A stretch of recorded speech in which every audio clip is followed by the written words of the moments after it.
Στην ασύγχρονη εξαποστάσεως εκπαίδευση, η τεχνητή νοημοσύνη αναδεικνύεται ως ένα σύγχρονο εργαλείο υποστήριξης της μαθησιακής διαδικασίας. Στο βίντεο που ακολουθεί παρουσιάζονται βασικές εφαρμογές της τεχνητής νοημοσύνης, οι δυνατότητές τους αλλά και οι περιορισμοί που χρειάζεται να λαμβάνονται υπόψη κατά την παιδαγωγική αξιοποίησή τους. Στην ασύγχρονη εξαποστάσεως εκπαίδευση, η τεχνητή νοημοσύνη αξιοποιείται ως υποστηρικτικό εργαλείο μάθησης.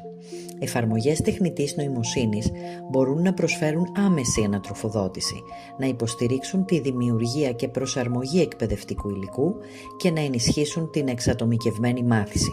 Με αυτόν τον τρόπο, η τεχνητή νοημοσύνη λειτουργεί συμπληρωματικά προς τον ρόλο του εκπαιδευτικού, βελτιώνοντας την μαθησιακή εμπειρία σε ασύγχρονα περιβάλλοντα.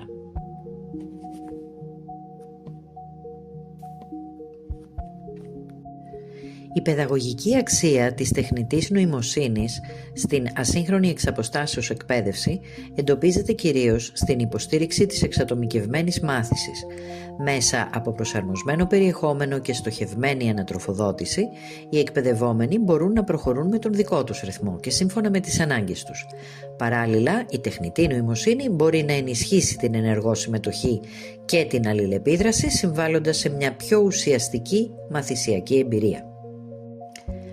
Παρά τις παιδαγωγικές δυνατότητες της τεχνητής νοημοσύνης, η αξιοποίησή της στην ασύγχρονη εξαποστάσεως εκπαίδευση συνοδεύεται και από σημαντικούς προβληματισμούς.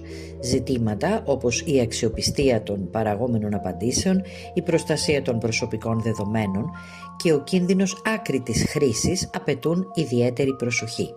Για τον λόγο αυτό, η παιδαγωγική καθοδήγηση και ο κριτικός ρόλος του εκπαιδευτικού παραμένουν καθοριστικοί. Συνοψίζοντας, η τεχνητή νοημοσύνη μπορεί να λειτουργήσει ως ένα πολύτιμο παιδαγωγικό εργαλείο στην ασύγχρονη εξαποστάσεως εκπαίδευση, όταν αξιοποιείται με σαφή παιδαγωγικό σκοπό.